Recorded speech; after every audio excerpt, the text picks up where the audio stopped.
NBC 10 breaking news. How did it happen? Why was this train going more than 100 miles per hour, more than twice the speed limit, when it derailed? You see this big flashlight come across the sky, so we're looking up, and then you hear boom.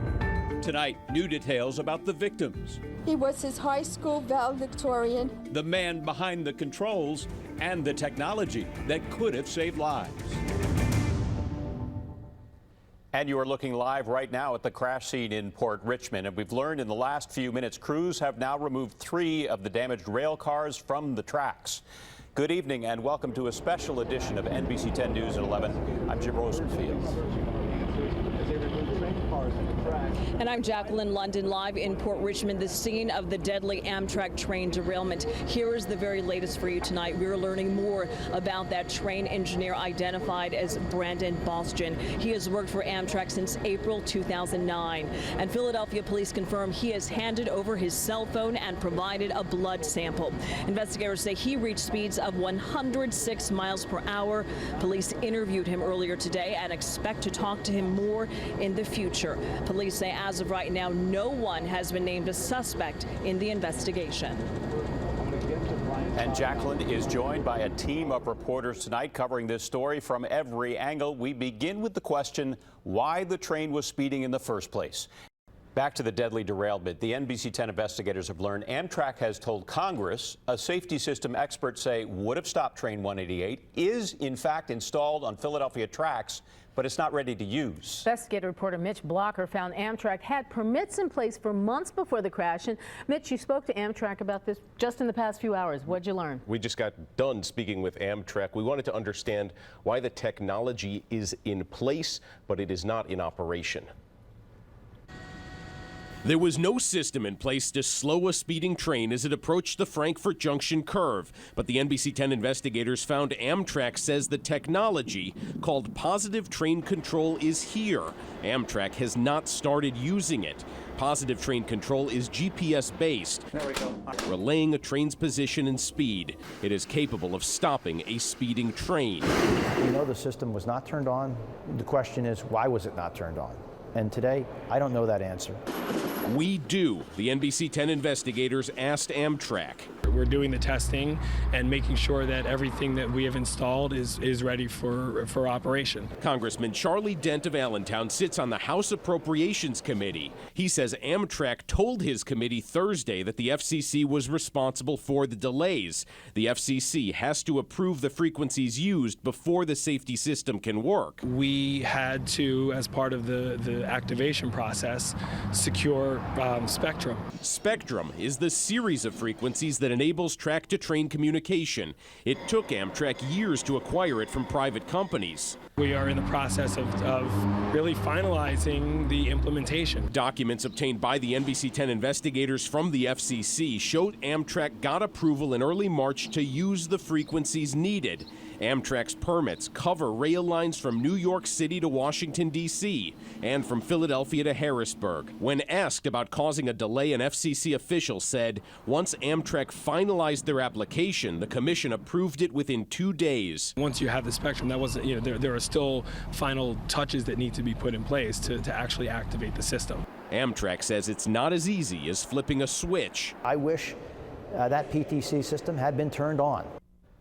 Now, Amtrak and all railroads are legally obligated to have Positive Train Control in place by the end of the year. Amtrak says it will make that deadline. For the investigators, I'm Mitch Blocker, NBC 10 News. Following program contains graphic images. Viewer discretion is advised.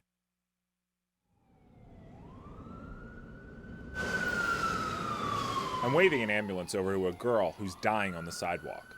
Her lips are blue. Her friends are frantically trying to wake her. Ironically, the week before, I learned how easy it is to save somebody using Narcan. We didn't have any on us, so I called 911. For nearly half a year, me, Vince Latanzio, and my NBC 10 colleagues, Denise Nakano and Morgan Zalot, have been reporting on the heroin epidemic. We've been trying to wrap our heads around not just how we got here, but mostly, what are we going to do about it? When it comes to drugs, just say no. We've already learned one thing. The war on drugs, it failed. And what if, for all those years, we were fighting the wrong enemy? To tell this story, we knew we needed to talk to users, law enforcement, mothers, activists, and lawmakers. Along the way, we encountered people who've ripped up the manual and are trying new ways to save a generation addicted. Been outside the door with nothing to cover you with, and it's cold outside, and nobody's here to help. Part of a silent epidemic all around us. No, I didn't have anything. I was displaced. The city of Philadelphia, the city of brotherly love and sisterly affection, has left homeless kids out in the cold. Tonight, meet the young people who are fighting for a place to call home. I'm gonna end up getting locked up. We're probably getting killed. So, like, I gotta do something. I gotta get out of here. These are the faces of our homeless youth.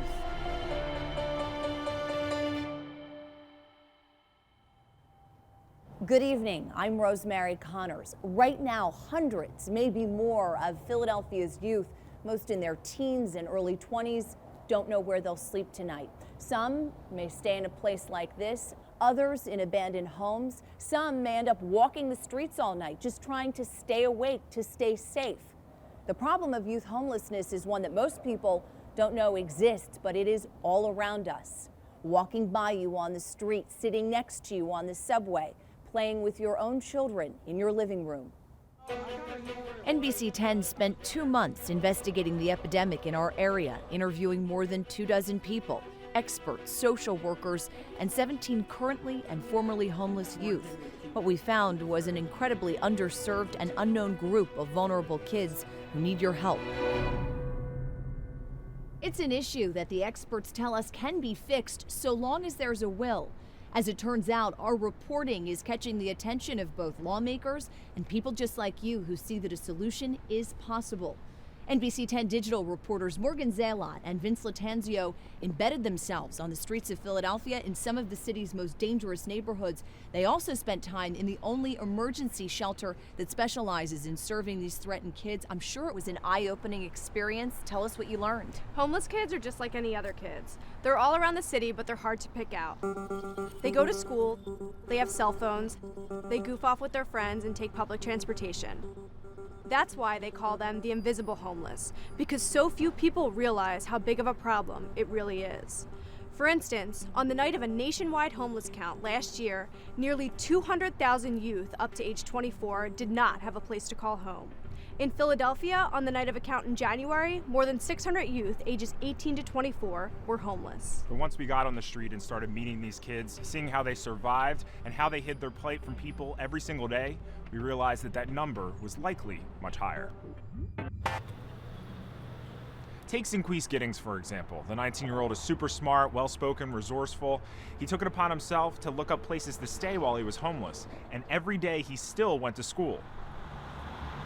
The night I left my mom in Wilmington, Delaware, I had to walk from Wilmington, Delaware here. How long did that? Did it take like an hour to drive? It was 11 hours, 11-hour walk. Zinquis goes by Q. He was effectively homeless for 3 months in the winter. He was 17 then. And like many other homeless kids, he left home because his family life was unbearable. Others are kicked out because of their sexual orientation. Some are abused or abandoned by their parents, and some young women are kicked out because they get pregnant. Everywhere across the county, we took Storm Force 10 for 2 hours, driving everywhere, did not find any significant damage of a tornado. Winds can cause a lot of damage. This is a brand new subdivision. It looks like it's beautifully built, nice and expensive, and yet this property is condemned. Why? This is the garage. How flimsy is that? Look how light it is. So the garage is the weak spot. The wind finds the weak spot in a house. It comes in through the garage, and then it blew out this wall. So you think, oh, a tornado had to do that. I'll bet a 60, 70 mile an hour wind could do that. Now look at all these other houses. The siding is torn up. We have one tree after another, but it's just a straight line wind. If it was a tornado, what do you have? A 30-mile wide tornado or 200 different tornadoes? You had damage like this over 8, 9, 10 different counties. Straight line wind. The Blue Cross Broad Street Run, presented by Independence Blue Cross and the Philadelphia Department of Parks and Recreation. Broad Street, the heartbeat of our city. From North Philly to the Navy Yard, Broad has it all. Temple, the Avenue of the Arts, and the crown jewel, City Hall. The crowded crosswalks blocking the box and the rumble of the subway under your feet. What's your stop? But one Sunday morning in the spring, it all changes. The cars clear out, yeah, Eva Street. Broad opens up, but only for a moment. Thousands line the streets, just like they do for the Mummers, the Flyers, and the Phils. 40,000 runners lace up and take off. 10 miles to Philadelphia. See you at the finish line.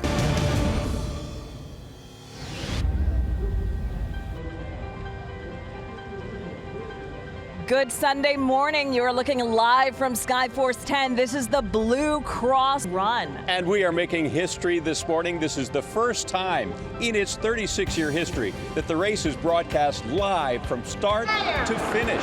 40,000 runners are ready to trek 10 miles down Broad Street through the heart of Philadelphia.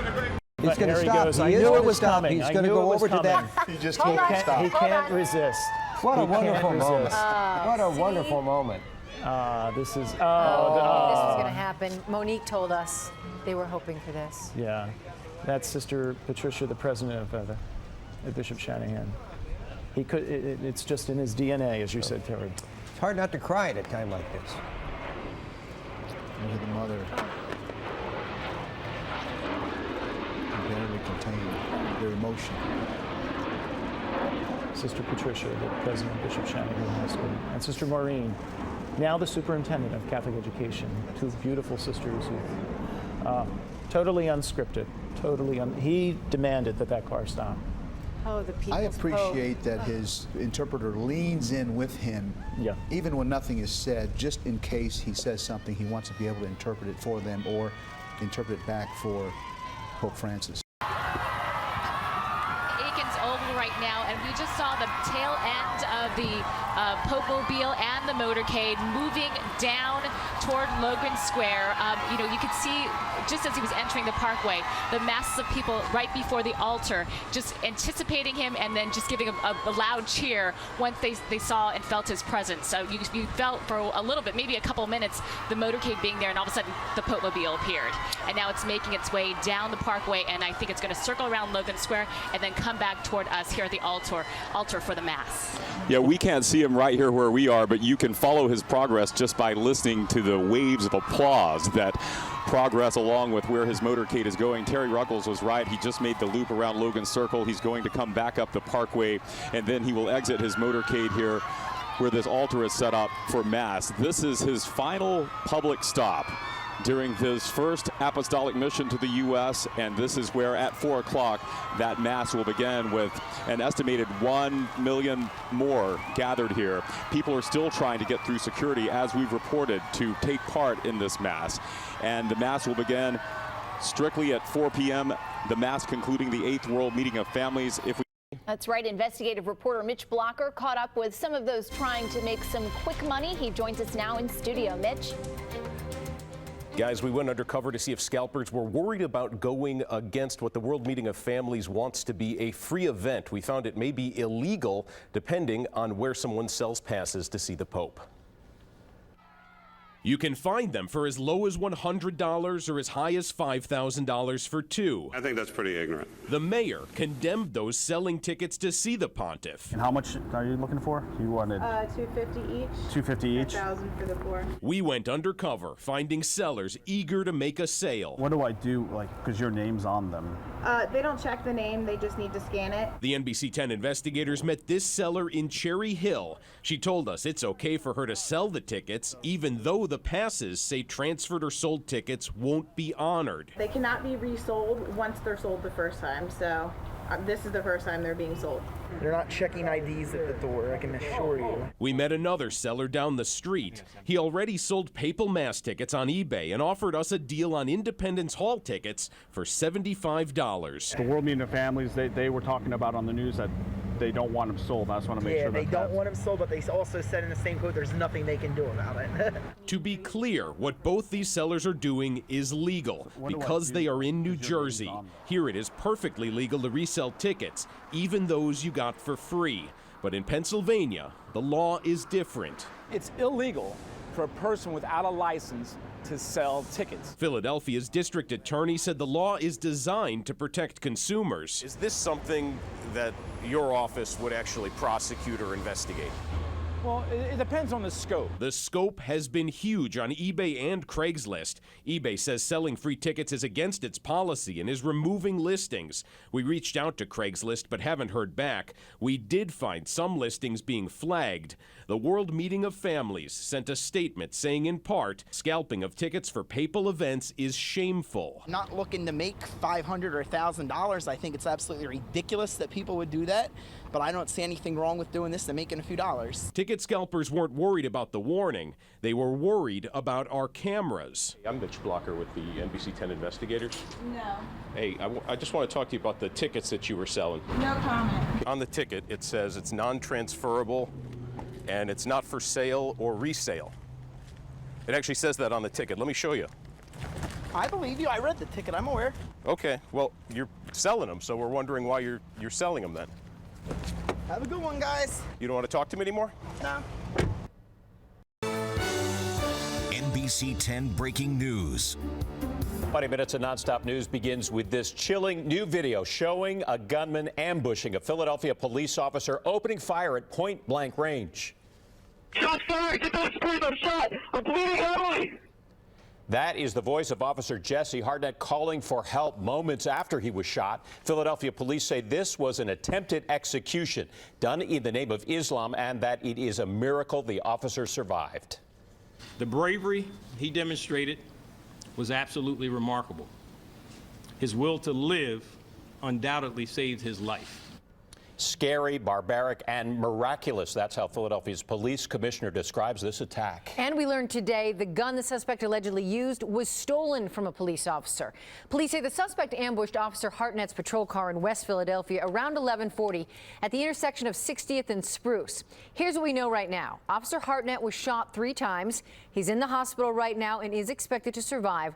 The suspect is 30-year-old Edward Archer. He was also shot and is hospitalized. Police say Archer had pledged his support to ISIS. We have live NBC 10 team coverage on the investigation, the suspect, and the officer who was ambushed today. We begin with NBC 10's George Spencer. And George, you learned some of the suspect's relatives live just steps away from that shooting scene?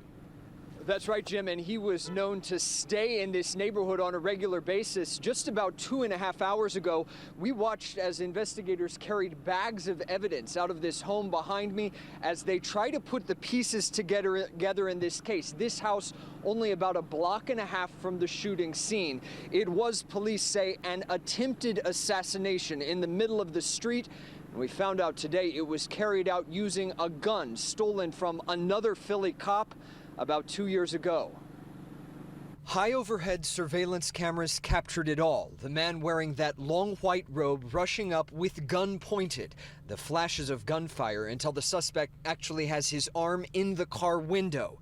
He then takes off, still firing as he runs away. That is chilling, absolutely chilling when you watch that. Police Commissioner Richard Ross, just 4 days on the job, calls it an ambush. NBC 10 cameras captured the bullet-riddled patrol car and the suspect's gun laying on the ground. Police and witnesses say that suspect, Edward Archer, rushed up out of nowhere around 11:40 last night and fired on the passing officer, Jesse Hartnett, who was on patrol. He didn't say anything, sir. He came straight on down to the cop car and with boom, boom, boom, boom, boom, boom. That officer, his left arm badly wounded, chased the suspect firing back and radioed for help. Other officers captured the suspect just around the corner here, only steps from a home where he often stayed. I was just woken up by a bunch of commotion, and what I actually heard was you know, the cop saying to the guy, get the F down, get the F down. The 9mm gun Archer reportedly used had been reported stolen from another Philly cop's home 2 years ago. When Archer was questioned today, police tell us he repeatedly stated his allegiance to Islam, an insufficient explanation for city leaders. Right away, he didn't have anything to say, but then he stated that he pledges his allegiance to Islamic State. He follows Allah, and that is the reason he was called upon to do this. That is abhorrent. It's terrible, and it does not represent the religion in any way, shape, or form, or any of its teachings. At this point, Philadelphia police say they do not have any evidence that would either tie Archer to a larger network, nor do they have evidence that would indicate he was strictly working alone.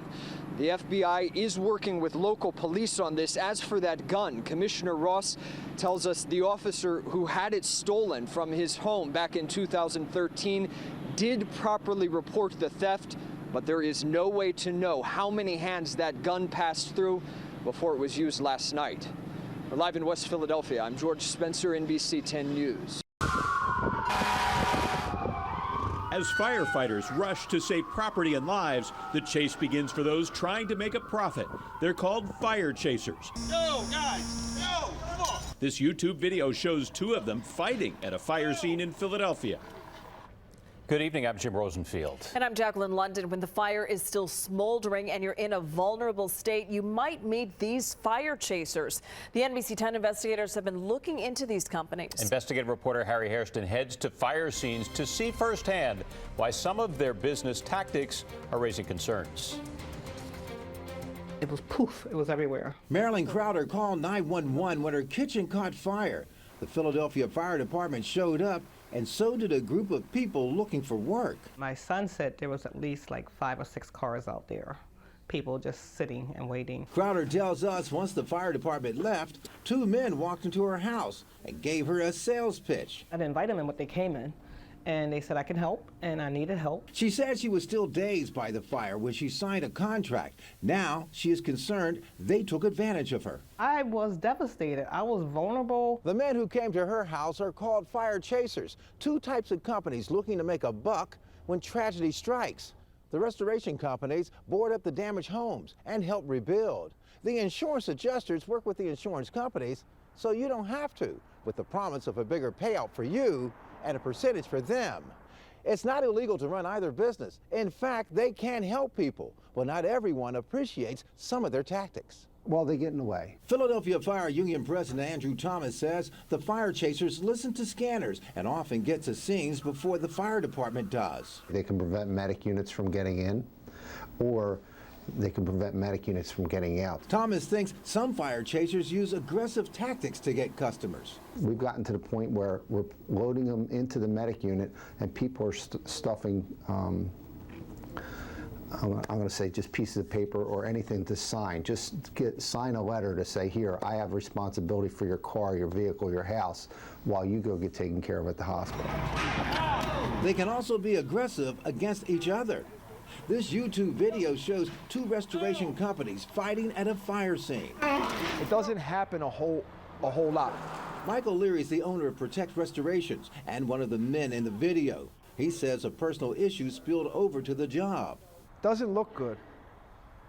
Doesn't look good. He tells us on occasion things escalate.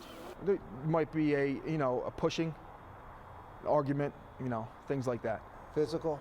Sometimes. Very, very rare. O'Leary says sometimes, although not intentional, they can get in the way of firefighters. Let's be real. It happens. Nobody's here to act like it's perfect. O'Leary says he's never seen anyone approach a victim on the way to an ambulance, but tells us some companies are aggressive. Is it pushy? Yes. It can be pushy. Overall, O'Leary says there is a misconception of the business, and most restoration companies and adjusters are trying to help. There's a service that needs to be provided. We're there to provide it. That's it. We had some other restoration companies and insurance adjusters to speak to us for this story. Those we reached out to either didn't return calls, hung up on us, or told us to call their lawyer. Some told us they feared speaking out because of the aggressive nature of the business. For the investigators, Harry Hairston, NBC 10 News. NBC 10 investigation. He was as young as 4 years old, beaten, stuffed in a cardboard box, and abandoned in the woods. A case so cold, police have chased hundreds of leads to dead ends. But a new tip has emerged. You think you've solved the case? I think I did. The boy's DNA, or even a unique ear, may prove this latest theory. There is a similarity. And might put a name on a grave that's read America's Unknown Boy for nearly 6 decades. The details of this case sent chills across Philadelphia in 1957, and it continues to frustrate investigators who still receive tips to this day. The investigators were granted exclusive access to the case, and tonight, Mitch Blocker shows us how a new tip could finally give a name to America's unknown child. His grave reads America's Unknown Child. Unknown, but not forgotten. All these toys are basically new from Christmas. Dave Drysdale is the second generation to care for the boy's grave at the Ivy Hill Cemetery. I remember my father saying, "We'll take care of them. We're going to take care of them." The headstone reflects about as much as is known about the boy buried beneath it. Philadelphia police found him on February 25, 1957, naked, wrapped in a blanket, stuffed inside a baby's bassinet box. It was headline news. Pictures and maps of the crime scene made front pages. Police even cleaned and dressed the boy to release his picture. Today, Sergeant Bob Kollmeyer is the third generation of Philadelphia police detectives to search for the boy's killer. To put a name on the child and to solve the case, it's the ultimate in police work. Through the years, police have followed so many leads. Something about a woman who rented an apartment during the time frame. Each dead end is buried inside these boxes. Has the public ever seen what's inside these boxes? Not to my knowledge. Not to my knowledge. The case files show police looked at carnival workers, Hungarian refugees, foster homes. Pictures taken in 1957 from the Fox Chase neighborhood where the boy was discovered show how much the world has changed and how little the case has. By 1998, DNA technology gave police new hope. They exhumed the boy's body and took a sample from a remaining tooth. They watched his reburial closely, paying attention to anyone attending. As Kollmeyer dug through 59 years of police work, he found the guest book from that day. A name stood out. There's a gentleman that we plan to talk to. It's all he'd say. Another road to go down, perhaps another path to disappointment. But as we investigated the mystery, we found there are those who believe the boy's DNA offers hope. Those who say it could soon erase the word unknown. You think you've solved the case? I think I did. It makes the most sense when you look at all the facts. Two authors, Jim Hoffman near Los Angeles, Lou Romano outside New York, say they've traced the boy's family to Memphis, Tennessee. The only way I'm going to find out, Mitch, is if this is the child, is the DNA evidence. Scientific evidence. While researching separate books, they paired two tips together. One from a woman claiming her mother bought and killed the boy. The other from a Philadelphia man claiming his family rented a home to a man who sold his son. They took a DNA sample from who they believe to be the boy's brother. We're not showing you his face or releasing his name because he was not interested in being a part of this story. We can show you this picture. The authors believe this is the unknown boy's father. We asked Philadelphia's former assistant medical examiner and current Montgomery County deputy medical examiner Greg McDonald to look at the pictures of the boy, his potential brother and father. There are some similarities to these pictures, enough similarity that I think is worthy of further investigation through some more specific laboratory tests. McDonald was working in the Philadelphia Forensic Lab in 1998 when the boy's remains were brought in and DNA extracted. The upper portion of the ear that we call the helix is a little protuberant or pushes out. He saw something similar in his potential brother. His right ear points out in a similar way. So that is a potential connection, genetic connection. McDonald showed us common traits among all three photographs. Some similarities in the facial structure, even the nose itself in this young boy, the end of it's a little bit bulbous. You can see a similar feature present on his potential brother as well. Philadelphia police were well aware of the author's theory. Is this a good tip? It's an average tip. Sergeant Kollmeyer and his colleagues worked 280 homicides in 2015. He said they have to work fresh cases first, leaving little time to chase just any lead in a case 59 years cold. Do you plan to test the DNA? We're going to investigate further, is what we're going to do. Toys and candy left at his grave prove the boy in the box is not forgotten, especially for those who see him every day. I hope that one day there'll be a name on that stone. New at 4:30, the NBC 10 investigators uncover allegations of voter fraud among Pennsylvania's highest-ranking voters. State representatives, of course, make the laws that the rest of us have to follow, but we've learned they're not always following their own rules, even when it matters most. NBC 10 investigative reporter George Spencer went to Harrisburg to dig through the allegations. And George, these questions really get to the heart of the democratic process. Yeah, Jim and Jacqueline, you guys both know it has been a tense time in Harrisburg with that long-delayed state budget driving deep division. But we got wind that some of those close budget votes might not actually be what they seemed. 2 representatives not in the room when votes were cast, and yet someone pushed their vote buttons. One of them was in Central America caring for her ill father. December 22nd on the floor of the State House. All those in favor of the motion. A series of budget-related votes with impacts on everything from your property taxes to your children's schools. We need to give Pennsylvanians a budget. But the vote happening in this video, just beneath the camera's sight, was separated by a margin of only 1. The yeas are 100. The nays are 99. And we know now some members voted more than once. You consider that voter fraud? I consider voter fraud on the floor of the House. Republican Representative Darrell Metcalf was among the first to notice several colleagues missing. Democrat Peter Daly says he wasn't even in Harrisburg that day, but in Western Pennsylvania at legal hearings for his private practice. And Democrat Leslie Acosta from Philly tells us she was out of the country in Nicaragua on an emergency trip to care for her ill father. And yet we found both of their names listed among the tiny majority voting yes. Representative Daly says he was as surprised as anyone. I said, I'm on leave. I sent the leave in. That's what I'm required to do. I should not be voting. Other members had apparently punched in votes for the absent members, swaying the outcome in favor of supporters. How does a representative vote for someone else? Is it as simple as pushing a button? What's what everybody has a yes or a no button at And their, so they're at their just desk. pushing somebody else's button? That's correct. I watch Representative Schlossberg lean over and push Representative Daly's button. And you watched that happen? I watched it happen. So-called ghost voting is against the rules set by these rule makers. Quote, no member shall be permitted to vote and have his or her vote recorded on the roll call unless present in the hall of the House during the roll call vote. But when we combed through every voting record for December 22nd, we discovered Acosta and Daly were listed as voting 5 times each between late morning and mid-afternoon before they were finally marked on leave for the last vote of the day shortly after 4. Barry Kaufman of Pennsylvania Common Cause says ghost voting can change outcomes and fuel public cynicism. What this really comes down to is government integrity and the ability for the public to hold their officials accountable. In order to hold those officials accountable now, the NBC 10 investigators contacted Allentown Representative Mike Schlossberg, who Metcalf allegedly saw double voting. Did you press another representative's vote button that day? Is that standard?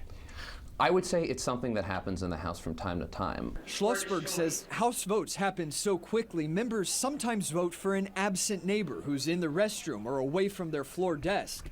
He insists a miscommunication left him thinking Representative Daly was nearby. I think that it is safe to say that this is something that happens from time to time in the House from both parties. Calling it voter fraud is a serious over-exaggeration without question. How much does this happen? I would say it does not happen very often. The spokesman for the House Democratic Caucus says members are supposed to put themselves on leave when they're away. Representative Daly did that, but that request never made it onto the record until the final vote. Representative Acosta admits she forgot to submit the leave request, meaning other members have to notice and speak up, as Metcalf did that day. He says each Pennsylvania constituent ultimately suffers from the mistakes. That person's vote, that was their vote, was cast by somebody that they don't elect, that they most likely don't even know. So Metcalf has called on the House Ethics Committee to investigate all of this, but that committee will neither confirm nor deny that it's actually investigating. For now, it is still a mystery who pushed the voting button of Representative Acosta. Buenos Aires, the Paris of Latin America, that gave birth to tango. It was a way of life. Evita and Juan Perón. There's a lot at stake during that difficult time. Ruthless dictators who arranged for those with differing views to disappear. There were members of the church were present at torture sessions that are guilty of involvement in these human rights abuses. And where Jorge Bergoglio would grow up amid corruption and the clash of politics and religion. A first-generation Argentinian of humble beginnings who survived treacherous times and high-profile outspoken opponents to become Pope Francis, the People's Pope. He has new energies. We're getting to know a different person. Good evening from Buenos Aires. I'm Jim Rosenfield. Pope Francis is expected to attract millions of people when he visits the United States in late September. He is without question the most popular pope of our time. But why? What is it about this man that transcends political, social, and religious boundaries? The answer is as complex as the country in which he grew up. And that's where our story begins. Preparing for the Pope as Philadelphia gets ready for the papal visit in September, we get an up-close look at where he found his passion for the poor. Renee, it started with his visits to some of the poorest neighborhoods in his native Argentina. We traveled to Argentina and spent time in one of those so-called shanty towns where, despite the extreme poverty, some have big, big dreams, and now those dreams are within reach for a handful of young people there thanks to generous families right here in our area, heeding the Pope's call to help those less fortunate. And this is where she sings. No. We're treated to a Britney Spears tune that could be coming from a guitar in Ardmore. Who is your favorite here on the wall? ¿Cuál es mi favorito? Sí. And my favorite is Saint Malik. But this 13-year-old fan of pop stars from One Direction is 5,000 miles from PA in Argentina. Magali lives in one of the poorest barrios of Argentina, known as Villa 18, population 6,000, about an hour outside of Buenos Aires. Raised with her sister by a single mother in their single-story tin-roof home. This is a tough neighborhood. It is. Yo estoy en sexto. Sexto. Patricio Lynch is a seminarian who studied in Philadelphia, but Argentina is home and Villa 18 now part of his life's work. Sí. Muy bien ahí. He and other priests involved here well aware of the risks, violence largely connected to illegal drug trafficking. It's a kind of danger for everybody, but that's why we are trying to do something in order to help these families to move forward. Starting this year, Magali has been leaving the Villa every day to go to a private school. What's your name? One of 5 girls selected so far for scholarships. So thousands of miles from where we're standing, people in Pennsylvania are helping to see a dream that you have come true for children here. Yeah, we dream to help them in the future to go to college. For them to become professionals. And please. Back in Wayne, we showed Lou and Kim D'Ambrosio where we'd just been. Beautiful. And sort of virtually introduced this corporate CEO and his wife to Magali, the girl their dollars are helping. You have to really question who are the benefactors and who are the beneficiaries. When you see the faces, it's unbelievable when you actually see the person that you're helping, and it makes it all worthwhile. The D'Ambrosios have become Magali's godparents, thanks to this man, Father Dennis O'Donnell, who runs a Malvern-based charity called Amigos de Jesus. The thing that is important to them now is what's important to all of us. Where do I go from here? What's my meaning? What's my purpose? Is it just to stay in Ibiza? And they know that's not their meaning and purpose. It's a gift not lost on Magali's mother, whose eyes filled with tears when we asked her what this meant to her family. This is a blessing, she told us. What can we learn? What have you learned from your experience here? A lot. A lot. And for Patricio, his rewards echo those of Pope Francis, who as Archbishop here relished his time with the poor in these barrios. It helped me a lot to be in the present moment, not to worry about the future, to live the daily life, and to be happy with what I have. Magali's dream is to come to America and become a Broadway star. She also hopes to personally say thank you to people like the D'Ambrosios for helping to make her dreams come true. And NBC 10's Matt DeLucia is live above this scene in Skyforce 10. Matt, it's one thing to see the pictures and images from the ground, quite another from the air. Jacqueline, I can tell you it is a very incredible scene up here.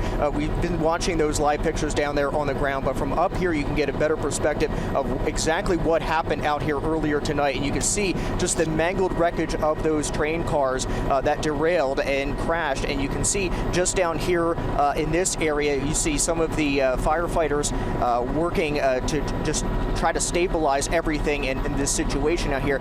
Also, you can see right over here, I'm going to draw on the screen here, you can see some of the ladders where they tried to evacuate some of those passengers there. You see some of the windows that have been taken out where some of those passengers were able to get onto those ladders and get off of that derailed train right there. I'm going to ask my photographer here to just pull back a little bit so you can see exactly how many of these cars are involved in all of this, and really it just almost forms a Z pattern out here where it just zigzags in this area. You can see just this entire area right here where the cars just derailed, and it just continues on into this area here. So it starts here and really just zigzags into this area here. There's also another train car, perhaps the engine at the front, that is just in that area ahead of the tracks right there. So this is really just a massive scene out here. We counted about 7 to 8 cars, and as Keith mentioned down there on the ground, we have about a 4-block radius that is cordoned off as a result of all this. You can see just in this area right here,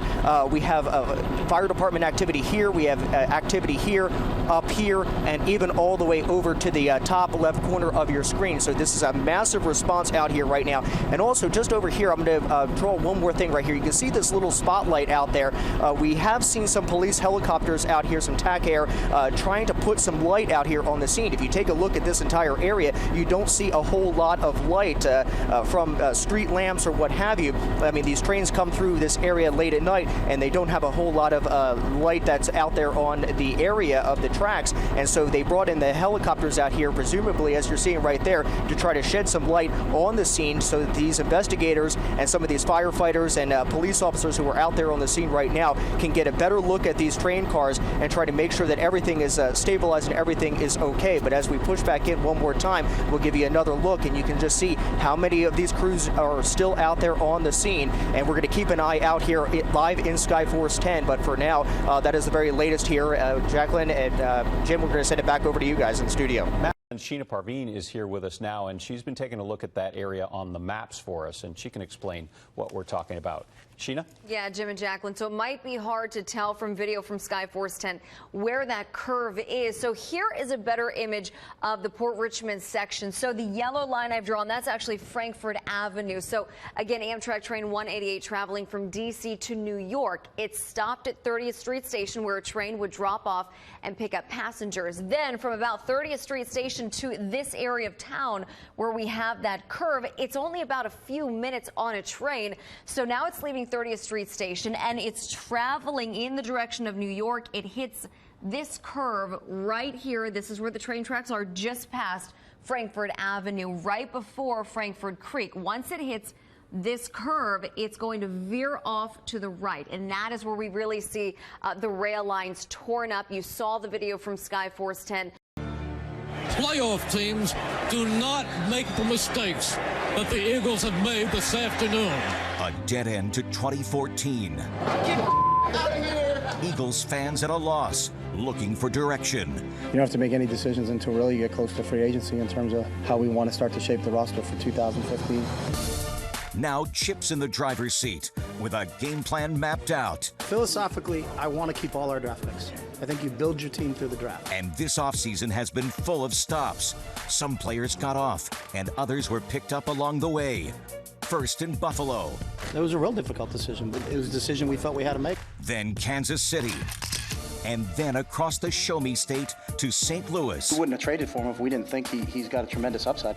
Next, a detour from the Big D to the Eagles' backfield. He immediately texted me and told me, hey, jump on board. And the Eagles even picked up a VIP along the way. Did the workout go well?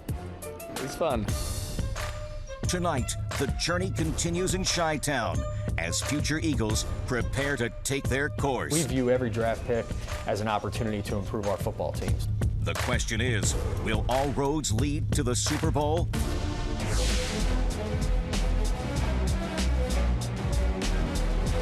There are certain times during your career when you meet someone who changes your life for the better in an instant. For the players on this Eagles team and for me, it was when we came face to face with young Gavin Toney, who received a very special VIP invite to last week's game against the Bills. Take a look. Yeah, this is Chip Kelly calling from the Philadelphia Eagles. Seriously? Got it, buddy. Hi, how are you? I'm doing outstanding. I heard a great story about you and what a great defensive tackle you are. And I was just so impressed with everything I saw. I saw a little video on you, and I was calling to see if we could invite you to come down to our game against the Bills this Sunday. Yeah, I would like that. For this 12-year-old, it may as well be Super Bowl Sunday. This is a big place. Wow. This 7th grader flying high with the Eagles, now living his dream. He was born without arms or legs. Hardly an obstacle for this young fighter, this determined soul, this defensive tackle for his middle school football team. 1, 2, 3! Gavin showing his own gridiron greatness, which is why this day, for him, is epic. I showed our whole team your video last night. Really? They were fired up. They couldn't wait to meet you. Can't wait to meet all those guys. Enjoy the game today, man. I will. Yes, sir. Look at Sanchez. Uh-oh, Sam Bradford. What's up, Jordan Matthews? What's up, man? Nice to meet you, dog. Keep balling. You the man, homie. Thank you. You the man, bro. Good You're luck. inspiration, but you inspire us, dog, right? Thank you. How does that make you feel? Like really excited to know that they saw my video and I meant something to them, and that right there just proves it. We're kicking it old school on the sideline. What up, what up? What's up, my man? How we doing? Good, how are you? All right. You ready for a good game, man? Yeah. You gotta win this one. Yeah. You know what I'm saying? I love your determination, your work, man. Thank you. I want to come watch you one day. All right? Enjoy the game, maybe I'll see you after, all right? Yeah. It actually surprised me. I mean, my face was like, and I didn't know what to say, and it was just really awesome at that moment. What's it like to see these NFL players up close and personal? Well, I've seen them on TV, and well, they're really taller than what you see on TV. And just to know that you could be one of them one day is really awesome. This little fighter, indeed a good luck charm, with the Eagles getting a victory. And this touchdown by Nelson Aguilar became an even bigger score for Gavin.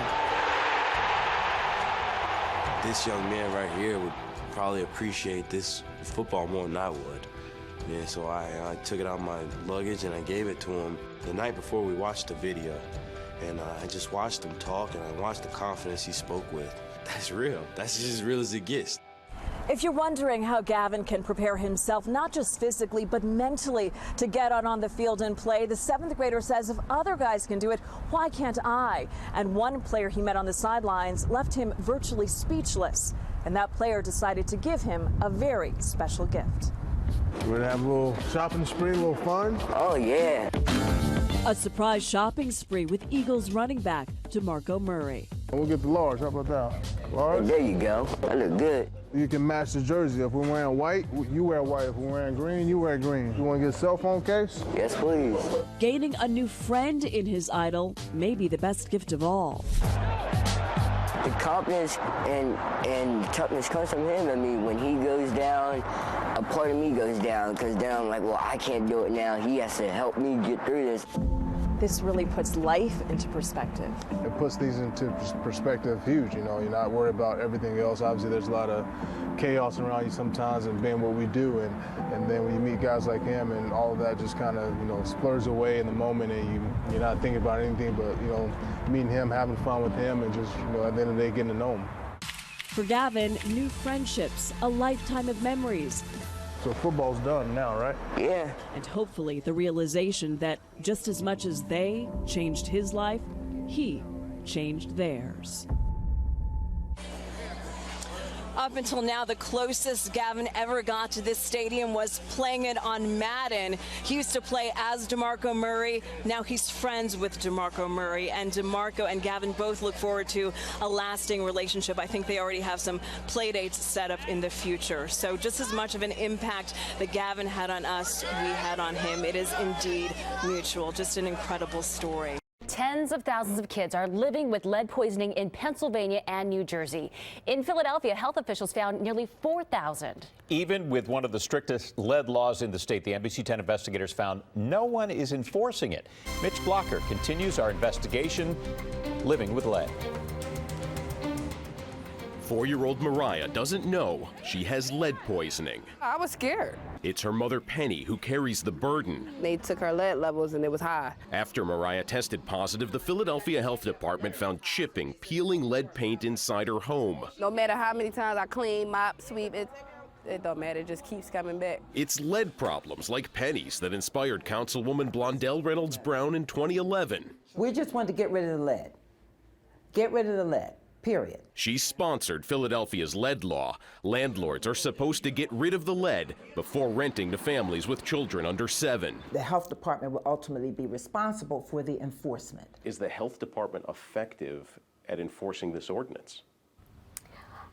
I think there are a few things that we can change. We found one of those things is knowing how many families with young children rent in the city. We don't have that information. I don't even know if that information is tracked. According to the Homeowners Association of Philadelphia, there are nearly 250,000 rental properties in the city. Roughly 52,000 are registered with license and inspections. Since the lead law went into effect, the city's health department has certified 1,596 of them lead-free or lead-safe. That seems like an awfully big gap.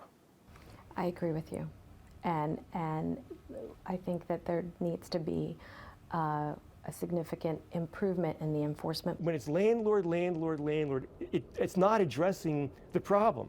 It is saying you are the scapegoat of it. Daryl Zaslow is the Philadelphia Homeowners Association's lawyer. He told us more enforcement isn't necessary because if a landlord gets caught renting a lead-filled home, it can cost them. A property owner who fails to comply with the ordinance, I'm their attorney. I will tell you, you are in danger if you're not going to comply. There have not been any cases where there has been a fine issued for the lead landlord. In 4 years?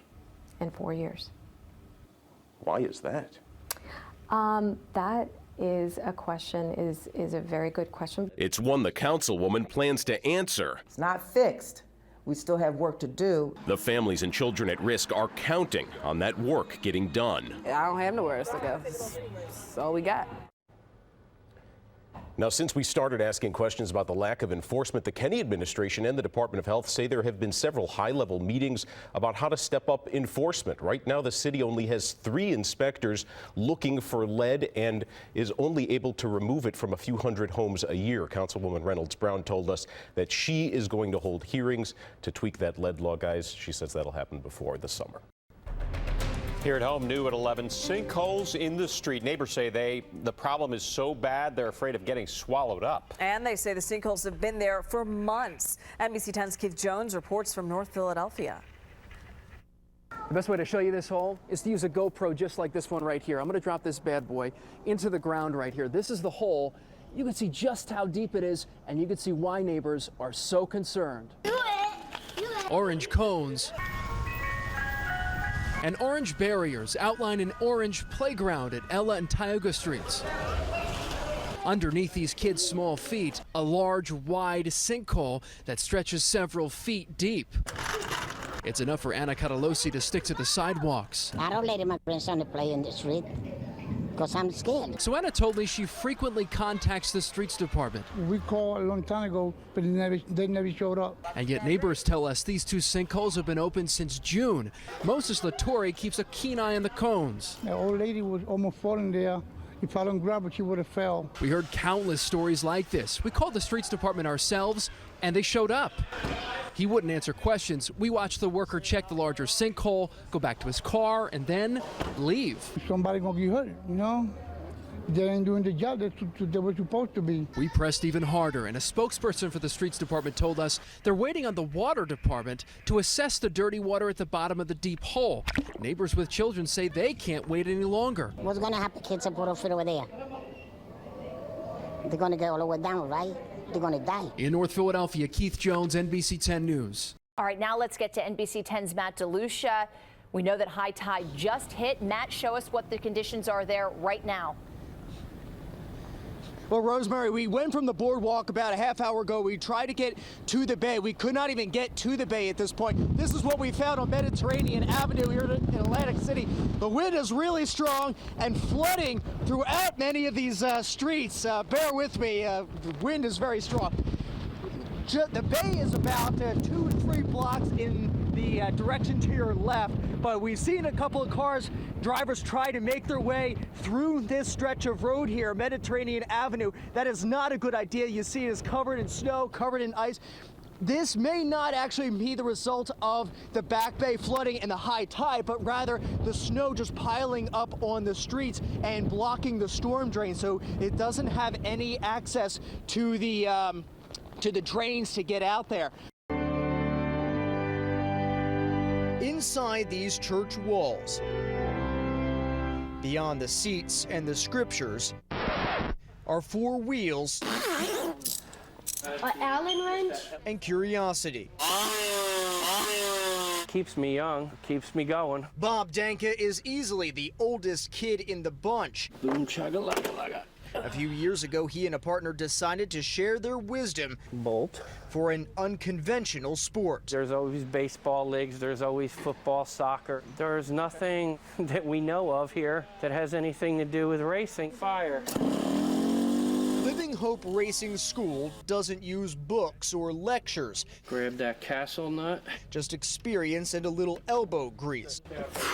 There's nothing more awesome than winning your first race and then your second race and you keep winning. 15-year-old Ari Shans can't think of any place he'd rather be. Everyone's like a giant family here, and you have a great group of friends and you learn teamwork. You were right, this is a metric Allen wrench. Especially since the original idea was to take kids off the streets of Trenton and put them on the right track. 8 of the participants in this race school have gone off to college that had no plans of ever looking at college. I'm using this bad boy. Where does this bad boy go? Let Gabby do it. So Jerry, do you want to look at that? Long before they can drive a car. It just gives them something to think about for their future, like what they can accomplish when they set their minds to it.